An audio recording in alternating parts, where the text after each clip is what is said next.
So again, welcome everyone for joining us for our February 2024 webinar. We are very excited about this topic.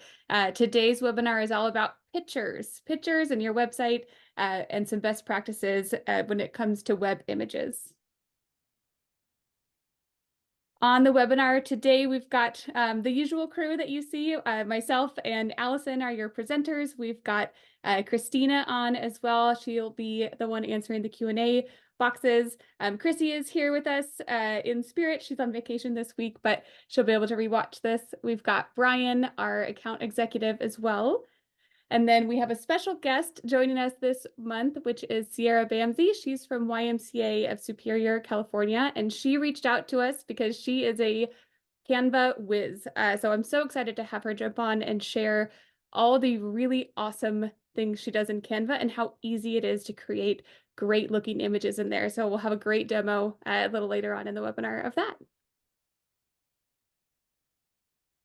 All right, to kick us off, we are going to start with a poll question all about understanding our audience. We want to know what type of computer do you work on mostly? Are you a Windows user? Are you a Mac user? Do you use a photo editing tool? And what tool do you use? We've got Canva users, Photoshop users. There's some other tools out there. And also, do you have a digital photo management system that you're using, like your file manager or an iCloud? All of these things we love to know so that we can help prepare material for webinars. We can research a little bit on our own and be able to answer questions later on. But if you have a minute, you can answer those 3 questions. The poll is up. You guys starting to click in. There are 3 questions. You might have to scroll down to see the bottom question. The bottom question lets you pick more than one, because I know for me, for my digital photo management, I use more than one of those tools. I'm sure there's a lot of others. So some of you are starting to throw things in the others, which is great. We like to hear what folks are doing out there. Oh, we've got a high percentage of Windows users. Okay.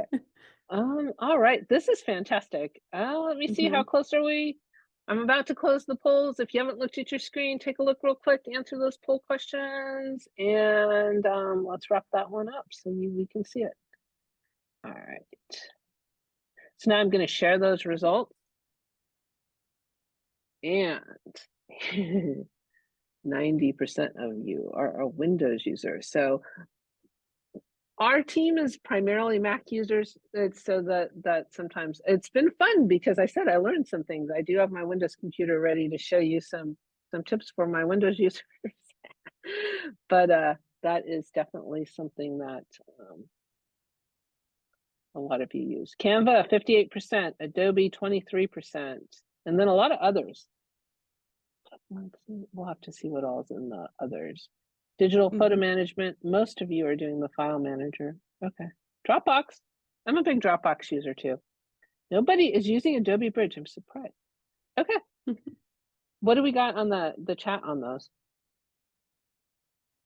The chat, we had PicMonkey using both Canva and Adobe Suite, or for photo management, shared network drive, as well as Google Drive to share with everybody in the office. Well, thanks for answering those questions. That does help us out as far as how we're presenting. Okay. All right, thanks everyone.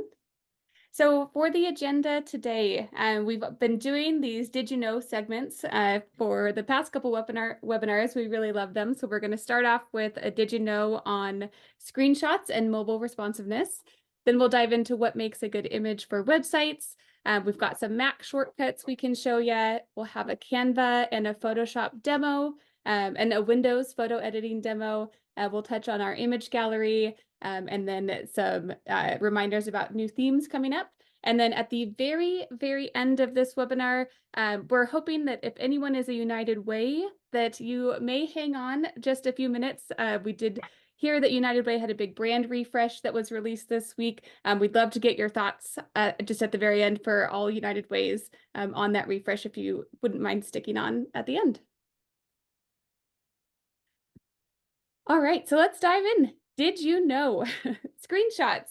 We ask for screenshots quite often, especially our support team. If you're trying to get a ticket into our team and you need some help, or you're trying to take a picture of just a specific area on your screen, it can be kind of confusing. There's a lot of different ways to take a screenshot, and a lot of different ways depending on what type of device you use, for Mac users or for Windows users. And Window users, if I am missing anything on here, because I am on a Mac, if there's a better way to do screenshots, please feel free to throw that in the Q&A box here. But we'll walk through for Mac users. What I love is these little shortcut keys.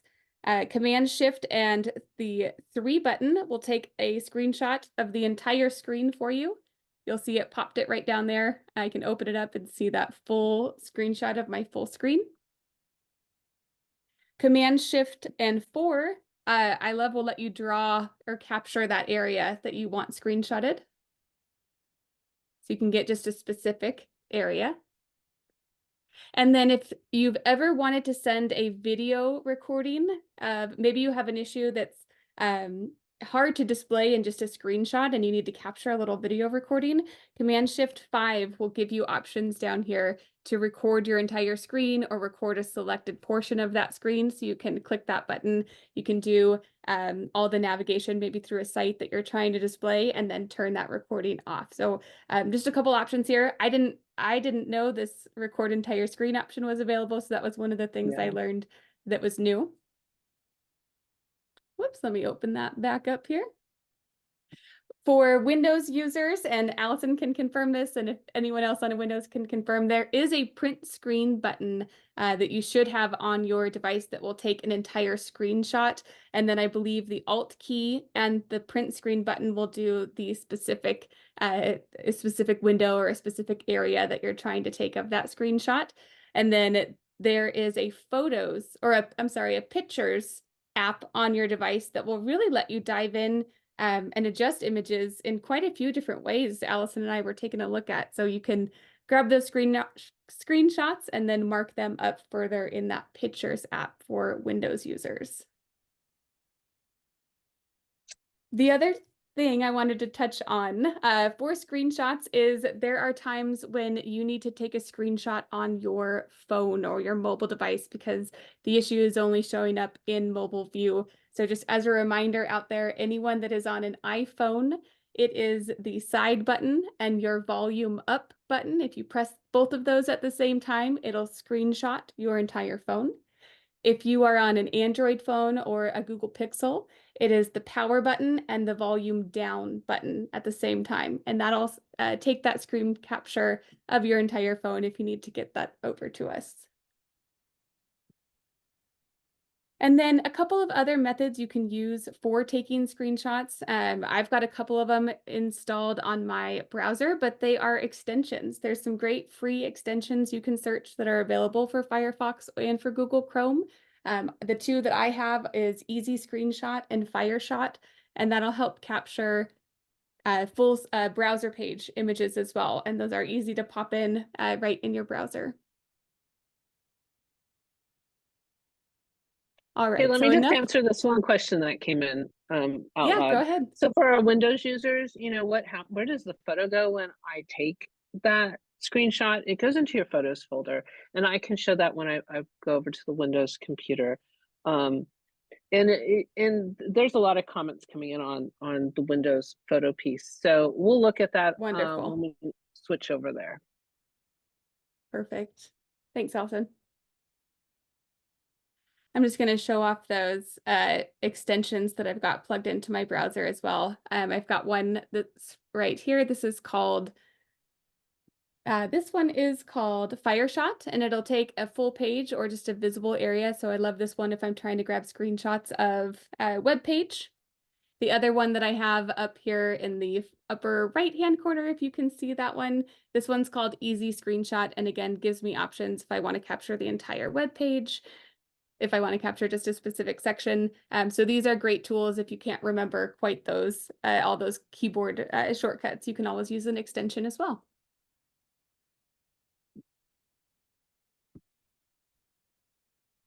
Okay.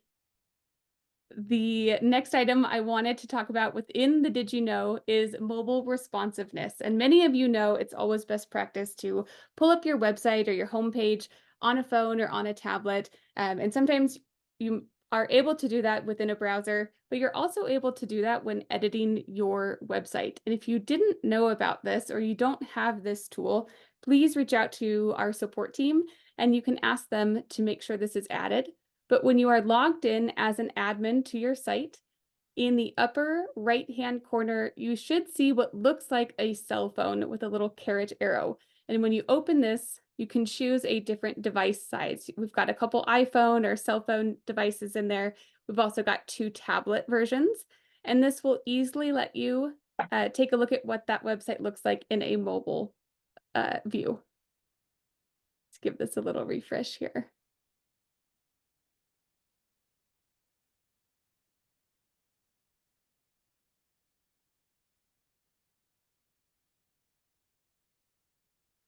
Oh, and of course, It's popping away from you. Just there there we it go. is. So this will show, you can start to scroll through, you can click around, but this will show what your site looks like in those different device types. So this is great for if you're building out a brand new page on your site and you like the layout on desktop, it is always such a good idea to pop that into a mobile device and just make sure you like how everything is laying out on that page. The tricky thing with images sometimes, especially those big banner images up at the top here, is they will crop to the center. So you want to be mindful about what images you're putting within those big banner header areas, because on mobile devices that crops down. So make sure if it crops to the center, you still like how that image looks. You can also turn these sideways. So if you were holding your phone horizontally versus holding it vertically, you can see what that looks like on these different device sizes and tablets. So again, if you don't have this, this is the mobile responsiveness preview tool. And if you need help or aren't sure what that's called, reach out to your account manager. We can make sure we get the verbiage in for you to get this added, or you can reach out to our support team and they can make sure this is added for all site admins on your website.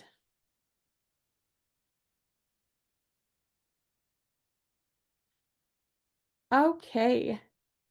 And then the last item I wanted to point out on the Did You Know was image dimensions. So on all of our themes, or at least on most of them, we tried to get in some help text on image sizes. So if you are looking to add a brand new rotor image to your site, or maybe it's a new promo banner or an event image, we should have, and you should see a little bit of help text underneath every image file here that shows you what that minimum image size is. So the minimum size that that image can be is 2000 by 700.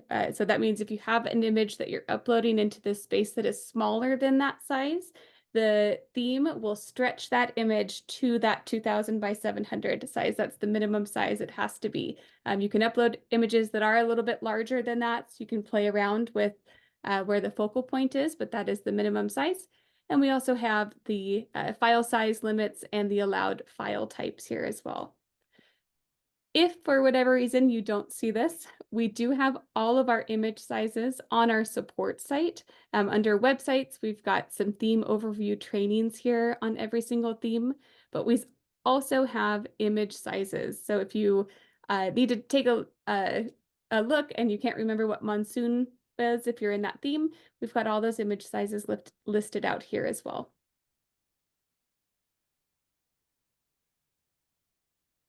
All right, I'm going to jump to the next screen, which is what makes a good image. We can start sharing again. And just as a reminder out there, good images, try to avoid using words on images. The American with Disabilities Act, this is one of their recommendations. When you are putting words directly on an image, if you've got a big banner that's got a bunch of text on it, anyone with a screen reading tool can't actually pick up on the text that's built within that image because it's part of the image and not a separate field. So make sure you're trying to avoid putting a ton of words directly on top of your images as you're building them. We also want to make sure that good images are also licensed images as well. So if you're surfing the web and you're just saving images as you go, just keep in mind that if it is not a licensed image and you are using it, there is a potential fine that you may come across if you are caught violating that copyright law. So make sure you've got images that are licensed for web use only. Good images also are good across the board on device sizes. So what looks good on a desktop also looks good on a tablet, also looks good on a mobile phone. The number one tip we tell all our users as well is that when you are out there at an event or a volunteer event, when you're taking pictures on your phone, turn that phone horizontal, turn it sideways to get a nice big banner image for your site. And those vertical images are really great, but they're hard to fit in a lot of spaces on your website. They don't quite work. So turn that phone horizontal for images. We also want to take a look at the file size. One thing that can slow web pages down on your website is large file sizes. So it's always best practice to try and make those image files a smaller size so they load a lot faster, and that in turn makes your page load a little bit quicker. So one of the things that I learned today that Allison showed me was how to quickly resize your images on a Mac. So I wanted to point that out because it's very useful. So I grabbed a couple pictures on my phone today, pretending if I was a user at an event. I took a couple pictures of my dog here on my phone, and I sent them to my computer. And they all came in as these HEIC file types. So the first thing I want to do is change these to a JPEG or a PNG file type. And I also want to resize them. Look how large that file size is. So it's pretty large for a single image. So we can quickly kind of batch resize these and change the file type here. So the first thing I'm going to do is select all these images here. I can right click on them, and then I'm going to open it with Preview, which is the default tool on Mac. And I think, Allison, you have the default tool pictures on your PC computer, correct? The photos. Perfect. So we will open those up in the preview mode. And here I can come in and I'm going to select all my pictures. So I've got all of them selected. And then under Tools, there is an Adjust Size option.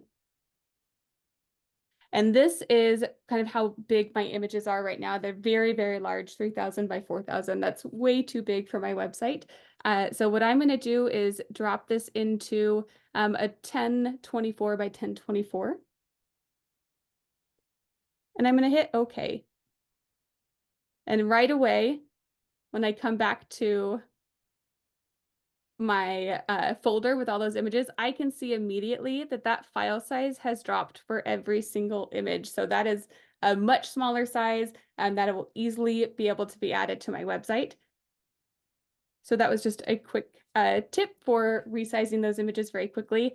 The next thing that we can do is change the file type. So again, I'm going to select just the HEIC image files. Let's open that back up with Previewer. And then I should be able to export these images into a new file type. So I can keep the same name, I can keep them all the same, but I can make sure that I'm using a PNG format. So I can save that, and we should see those update here in just a minute. So one of the things that people do ask about is like, should I use a JPEG or a PNG, or what should I use on your site? And it really depends on the picture. But in most cases, the JPEG file sizes tend to be smaller than the PNG file sizes. So often, if a picture is too large of a file size, using it as a JPEG will frequently make it smaller and have you work with that. So yeah, typically I would lean towards the JPEGs on a lot of them. If I have transparent backgrounds and such, then sometimes the PNG is a better option. So it just kind of depends on usage, but yeah. Perfect. Thanks, Allison. And that brings me maybe to my next point on transparent backgrounds, another great tip that we found for images, if you've got especially good icon images that you want to use, but maybe don't necessarily have that transparent background, I would try to make sure you're only using icon images that have that transparent background. But if you want to make a custom icon, there is a great tool. It's called remove.bg. This is a free site, and it will remove the background image behind whatever you're uploading. So if you're wanting to create an icon and remove that background image behind it, this is a great tool to help you do that, that you can then turn around and place on your website. And in order for the background to remain transparent, you do have to save it as a PNG. So I had someone the other day struggling with having the transparent background. It's got to be a PNG for it to stay transparent. So that's just a good tip. Yep. Okay. So as a reminder, good images are relevant images. They make sense on that web page with what you are speaking about. They are high resolution. They are a PNG or a JPEG file type, and they are responsive, meaning that they look good on desktop, tablet, and mobile devices. Okay, I feel like I Everyone, shared a ton of tips and tricks really quickly, so I apologize if we kind of blew through that, but please reach out if you have questions. You can go back and watch the recording there. What I am going to do now is hand it over to Sierra Bamsey with YMCA of Superior, California. She is their marketing director, and they have been a customer with us since 2020. So they've been around for a couple years. They are a YMCA organization, and she is a Canva whiz. So I'm very excited to introduce her and have her show us a little bit into Canva and how she uses that tool for her website. Thank you, and thanks for having me. I'm going to snag the screen here, Yeah.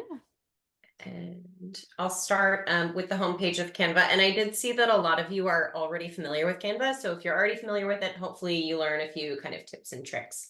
So starting here on the homepage, one of my favorite things about Canva is that you can use it to create custom sizing. So if you go here to create a design, you can create a custom size, whether that be pixels, inches, depending on what you want to do. But also, if you don't know what the sizing for an Instagram story is, you can just click Instagram story, which makes it really, really easy. And there's a huge variety of options. I think there's even, yeah, this is just like the suggested list. So there's even more if you want to search like banner or, other keywords. You can do stuff like that. So I'm going to show you guys today how to recreate a banner like this. And this will be useful if, say, I wanted to use this photo as a header on my homepage of my website. But if I spread it out like this, it becomes too big. And I don't want it to show, these corners of their faces. I'd rather, just have maybe these 4 kids. So this is a really great option to kind of have a nice design and show that whole photo without stretching it out. So first of all, this over here on the left-hand side, we have elements, which is just like graphics, shapes, photos. We as a YMCA have premium. You can pay for premium, but I believe nonprofits, well, I know for sure that us as a nonprofit, we get free premium. I'm not sure how you go about that. I think you'd have to search that in Canva because that was before my time. Someone signed us up for it, but I know that nonprofits get it for free. So there's all kinds of stuff here in elements, photos, videos, frames for photos. If you want like a circular photo or a photo in a triangle or a star, there's a ton of different options. There's text, and you can upload your text to your brand kit. So if you click here on brand, you can upload your logos. One of the negatives for YMCAs is that we have so many logos, and I think they only allow, like 3 logos. So you can't put all of your logos here, but you can put a few of them, the ones you use the most. You can put all of your colors, your fonts, and then you could add brand photos, graphics, icons. We haven't added any of those yet, but we have our fonts from the YMCA and all of our colors here, which is really, really helpful. And another thing I'll mention that I love about Canva is that it's cloud-based. So you can have people on your team, and I think it's up to like 70 people you can have on your team. So I've added anybody on our team that wants to come in and make stuff on Canva, they're added to our team and they can access all of these. And I'll show you guys later on one of the projects that I created, how we kind of utilize that. So we have brand and then uploads. You can upload so many photos. I also use it to upload QR codes. And then draw, I don't really use this feature, but you could draw if you needed like free drawn lines or anything like that, and then projects. So I mostly use elements, text, brand, and uploads. So say I started with, oh no, we don't want to duplicate. We just want to create a new one. Oops. Say I started with a blank page like this, and I wanted to add this photo. So I would go to uploads, and I would upload that photo. And I'm going to stretch it to fit where I want it to fit. And then I'm going to go here to elements and find a shape that I want to use. And they have lines, dotted lines, all kinds of shapes like this. You can stretch them, change the size. I'm going to use this.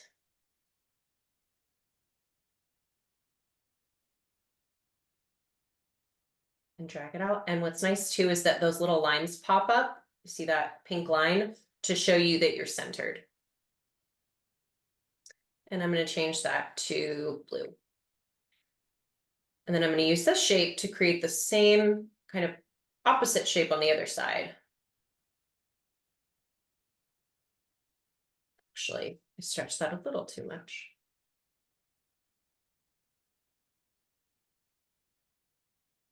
And I can do this to make sure that it kind of fits exactly the opposite sizing.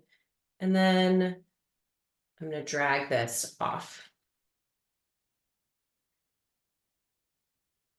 And while you're editing that, the neat thing about this too is that before you got into this area, you were able to add in that custom size, right? For exactly Yes. the space that you needed, so that you know this entire square that you're working with is the custom size you need for that image. Exactly. Yeah. I think this one's 1800 by 600 pixels. I believe this size is the size that I generally use if I'm creating a banner that will go on a website or on our website or at the bottom of our email signatures. So whenever we do promos, I'll send out to staff a little banner that they can add to the bottom of their email signature. And that's a pretty flexible sizing. So usually I use the same as websites. So I'm going to change this to that blue again. And then I'm going to add another one on top of this. So I'm going to click this, copy with just Control C, and then paste with Control V to add another one on top. But this one, I'm going to put kind of faded behind. So I'm going to change the color to a lighter blue. And then if you go up here to position, you can move it backwards. And then I want to make sure that it's lined up. I'm going to click the blue one to make sure that one's lined up. There we go. We see that pink line. There we go. And then up here, this is a transparency button, so you can make it as transparent as you want it to be. And then maybe I want to add our logo. But then, maybe there's just something that I wanted to add to make it pop. So up here, what I did was I did a gradient for the colors. So if I go up here to color after selecting that shape, and I go to more, first of all, I'm going to want to select the color that I want it to fade with, and then copy that color code with a Control C, and then I'll go back to that blue, and we'll go gradient. And you're only allowed 2 colors. So I'm just going to add the new color and then delete that kind of light purple that they have. I love the gradients. I know, that's my favorite new tool that I learned. And they have a few different options. You can fade up and down. You can fade side to side. You could fade from like a circle in the middle. I'm going to fade blue to purple on the bottom. And then I'm going to do the same thing over here. Actually, it saved it, so I can just click that, and that makes it really easy. And there was a comment that came in about like the saved things that you have that you can just kind of grab and keep reusing. You don't have to Mhm. like start over. You don't even have to go back Yes. to the original file. So Canva does make it super easy. I do want to address a few questions while you're working. Hang on a second. Yeah. Uh, the the framework that she's built, you said it was 1800 by what, 500? 600, yeah. Yeah. Um, if that's the size of, say, your rotor space or whatever, that it's good to start from that. But it's also going to be important that whatever pictures you're dragging in were at least that large to begin with. So if the picture that she has of the kids was something she found and it was a thumbnail and it was only 400 pixels wide and she's dragging it larger, it will still pixelate. So if you're struggling with pictures pixelating, if the picture isn't at least the size of the space to begin with, you will struggle with that. So make sure, just because you made the framework, that the picture you're using will fit. And for YMCA's, on our the Y brand website, when you download photos, you want to download it as high quality as possible. I'm not sure if United Ways or other nonprofits have kind of that same option where you can download from like a folder or a drive, but just try to download as high quality as you can. There was something else that I was going to do with this. Oh, you can select multiple by just dragging a box. So now I've selected the photo, this light blue, the dark blue with the gradient, and the YMCA logo. And I can just select maybe just these three and then paste. Oh, not like that. Undo, undo, undo, undo. Undo. There we go. And then I can drag it down. And then there's this duplicate page and delete up here that we can use. So I wanted to show something too, with the fact that it is a drive, that kind of brought up an idea in my head to show something that we utilized. So I am a department of one. So that makes it, hard to do all of the marketing for all of the locations. So what I created this last year, and if you're from a Y, this may look familiar because I used a few other Wise template catalogs to kind of base this design off of. But we use Canva to create a template catalog that any staff can use to create a flyer so that they don't have to wait to submit a marketing request. So we created all of this using Canva. There's standard operating procedures of how to use it. There's a link to the marketing request form so that when you download this as a PDF, you can click where that underline is, and it'll bring you to the marketing request form. There's a review process in case you don't want to use these and you want to create your own flyer. There's some editing instructions here. And then when you download this, or actually they will receive this as a PDF. Generally, our staff don't see this in Canva. They're seeing it as a PDF. They can click edit this template, and this, see if I can zoom in, there we go. This design will open up, and then they'll create their own copy, and then they can type in whatever they want and use this template. So that is kind of one of the ways that we've used Canva in a unique way to help with our marketing. Were there any other questions that I missed? Let me check. Did you guys see any that I had missed? I think we've covered them. Yeah. And I do know from the standpoint, because we have a lot of United Ways on the call, United Ways started releasing Canva graphics to you guys to start utilizing. So I know a lot of you are out there utilizing that tool a lot. So, is very, very good. I like this though. What I love about this right here is the struggle that is real with that rotor image, right? And trying to find a good focal point. Like I might shift the kids even a little bit more center. That's just me. But so that when it crops to mobile, I know exactly what's going to hit that mobile space. But I didn't want to elongate it as long as she did with them stretched all the way to the ends of the earth.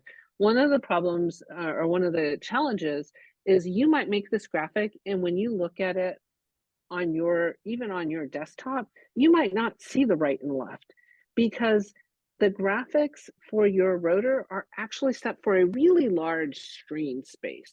So you are already getting somewhat of a mobile view, even on your laptop or your PC.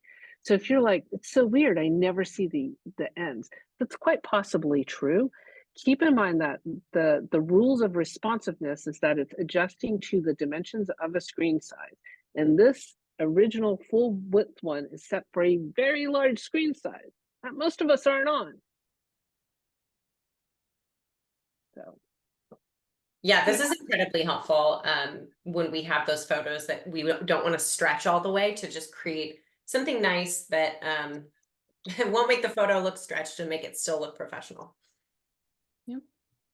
Sierra, Sierra, before we move on. Yeah. Yeah, but I was just going to share, we had 2 questions before you move on from Canva. Yeah. One, Marcy is asking, how do you get the ruler to show up? That's so funny. I literally did not even know that that was there until I opened this today, and then I was like, huh, has that ruler always been there? Or like, did I just not see that? So apparently not. Apparently it just showed up. I'm not sure why. I'd have to probably just Google it. I wonder if when I click draw, That's so funny. You're like, yeah, there's a ruler. huh. It does show you that this is 600 by 1800. Yeah. I hadn't even noticed the ruler until someone said something. That's funny. Yeah, We're not sure the answer to that, Tori. Oh wait, I people did are just Google real quick, and it is in the view settings. There is a show rulers and guides in from the menu. You can go file and then into view settings and get that ruler to show up.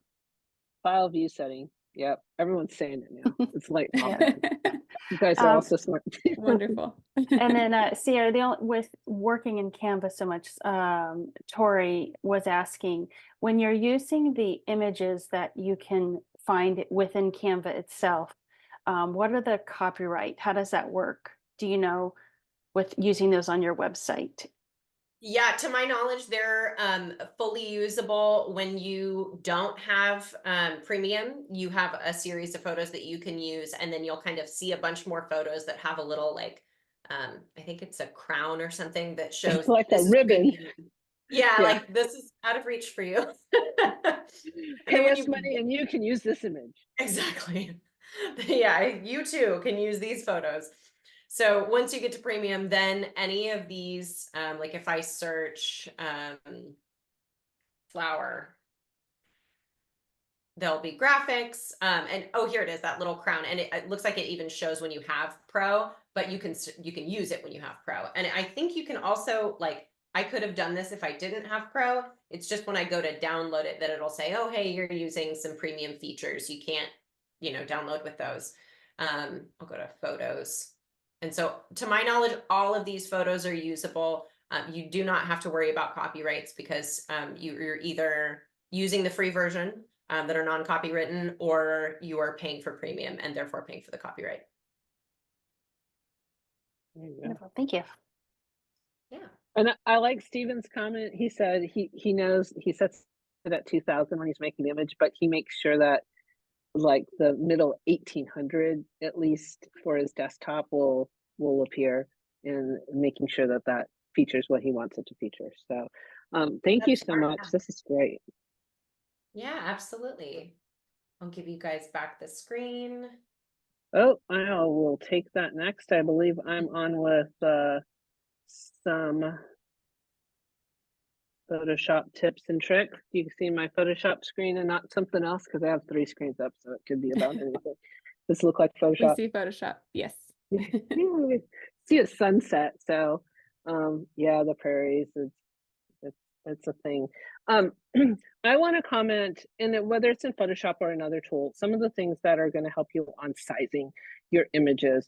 So let's just say I want to take this image and I want to make it 2000 by 600 or 700. Whatever, the rotor sizes are all somewhat similar, but they tend to be a little bit different. Most of ours are 2000, some are 550, some are 700, some are 600. It depends on your theme. So again, when you go to add a rotor, right under the upload a rotor, it should tell you the dimension size for your rotor, as well as almost all of ours are said, don't be more than 850 kilobytes. So a picture's like kind of like a person, like they're this tall and they weigh this much. Same with the picture. It's this dimension and it's this heavy with pixelation. Is it like super heavy? It's 4 megabytes, or is it kind of skinny, or it's like 300 kilobytes. So you have control over that in a lot of tools. In Photoshop, it's actually pretty easy to do. So once you have a photo in Photoshop, you can go to image size. And as a rule of thumb, I don't want to distort my image. I'm not gonna unlock it and set it to 2000 by 700. I'll squish it, it'll look funny, right?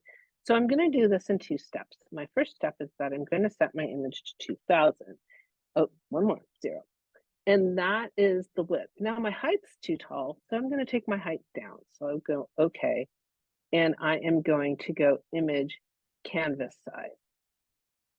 So I will set my canvas size, and it lets me lock it. Like I could lock, like I'm cropping the sky, or I'm cropping the bottom, but I'm going to crop it in the middle. And let me just make a point for those of you, I know there's quite a few Photoshop users, but those of you who maybe are interested in this tool, it's $30 on TechSoup, and all nonprofits should be able to get it for $30 on TechSoup. So it is an affordable option.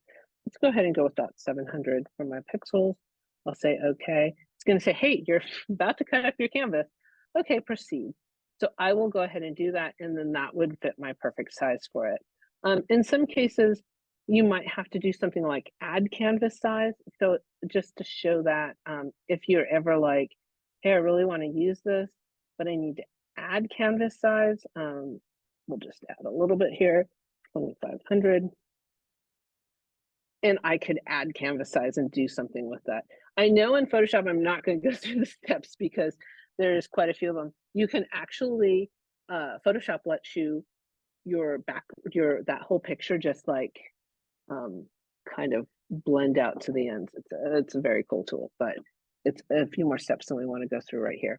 Do want to show you a couple other pictures and a couple other cool tricks. A picture like this, you think, oh, wow, that'll be great. I'm going to use it on my rotor. The problem tends to be that it's really, really bright up on top, right? And that's a challenge because if you have a lot of the themes that have the menu in white text, it's hard to read it on top of that white. So what can I do about it? There's a lot of options you can do to adjust the coloring. I'll show something on the Windows computer in a minute that I think is actually a really cool trick with that. But in this case, what we're going to do, I'm just going to put a block over it. I grabbed a rectangle that is the color of black, and I am going to adjust it to be a gradient. So the gradients I think are really neat, but they set my opacity to 0, which means, and I know this is probably more advanced on some of the stuff I'm looking at that. I was able to darken the top part of it. So there are tricks in here, and I know I did that quickly, but if I want that top part to be just a little bit darker, and instead of a black, I could make that more of a blue, more of a sky blue, but that's gonna help some of your words appear on your pictures. And I know this has been a challenge for folks. If you need help with stuff like that, ask. But there are ways to do this stuff to help use the picture you really wanna use, but allow your text to appear well. All right. Picture a lot of us have seen. So I know we talked about that background remover. I know Canva does it. Windows does it. Photoshop does it. But Photoshop has a little button here, remove background, that I actually rather love. And boom, your background's gone. So there are some other things that you can do with it. Actually, I'm going to remove that background. And once you've done that, we could add a different background color. You could also move and add it to a different picture if you want. So in Photoshop, we arrange our tiles vertically, and I'm going to just take that picture of the kids and put it on another picture. Yeah, that dove's kind of large in comparison to the children, but there are tricks and things you can do to take images from one image to another image to create some interesting effects.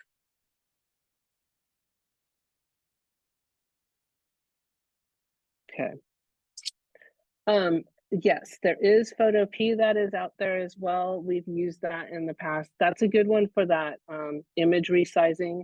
I've shown a lot of people how to do the same thing as you do in Photoshop with Photopea, where you do the image resize. So that's a free version that's out there. It's very similar to Photoshop. It's called photopea.com, Photopea, like a P. So does some of that similar stuff. All right. I'm not going to go too deep into Photoshop because I think that it's a tool that if you're using it, you're going to know about it. Let me go ahead and do a couple things with Windows computer. Oh boy. There we go. So taking the same image here, you also have the ability within. So here's where I'm at with this computer. Hang on. I don't have two screens like I do with the other one. Move some things out of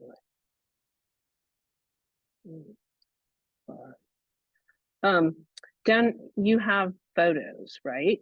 So the photo icon, everyone should have this if you're a Windows user. And this is what I would open images in. When you're in this tool, this is where I would tend to go to do the image resize. Now, those of you who are using this a lot, if there's another way you like to resize them, you can share that for sure. But I did not find a great way to batch resize like Mac does, which I do rather love that feature in Mac.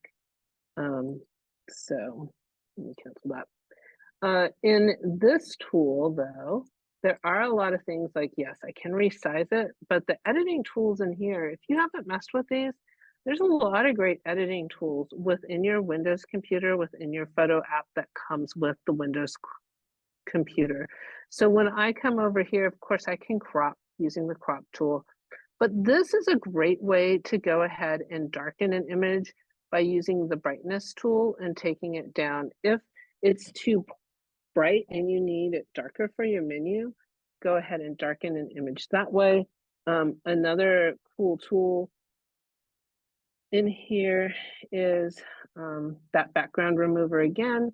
They have some options. They have a blur option that I think is kind of neat. So I can intensify the blur.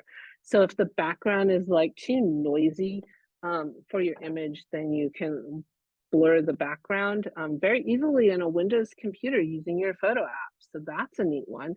You can also go ahead and just remove that background. You can replace it with something. Let's go ahead and do like a soft pink background behind them. So this is stuff you can do on your Windows computer to do some adjustments to pictures and such.